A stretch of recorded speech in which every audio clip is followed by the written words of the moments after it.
રાજકોટ જિલ્લાના ધોરાજીમાં સગીરાને લગ્નની લાલચ આપીને દુષ્કર્મ આચરનાર શખ્સની ધરપકડ થઈ ગઈ છે। ધોરાજી પોલીસે પોક્સો તથા બળાત્કારનો ગુનો દાખલ કરીને તપાસને હાથ ધરી છે। આરોપીએ લગ્નની લાલચ આપી ફરિયાદીની સગીર વયની દીકરી સાથે ફરિયાદીના ઘરની પાછળ આવેલા વાડામાં લઈ જઈ અવારનવાર શરીર સંબંધ બાંધી દુષ્કર્મ આચરતો હતો। ફરિયાદીના પિતાએ આ હકીકત જાહેર કરતા ધોરાજી પોલીસે ગંભીરતા દાખવી હતી તથા બળાત્કાર તેમજ પોક્સોનો ગુનો નોંધીને તપાસના ચક્રો ગતિમાન કર્યા હતા।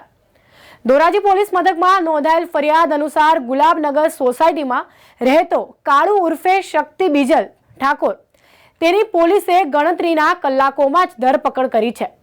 ધોરાજી પોલીસે સગીરાને લગ્નની લાલચ આપી અવારનવાર દુષ્કર્મ આચરનાર શખ્સને ગણતરીની કલાકોમાં શોધી કાઢી પોક્સો તેમજ બળાત્કાર જેવા ગંભીર ગુનાનો ભેદ ઉકેલી નાખ્યો હતો।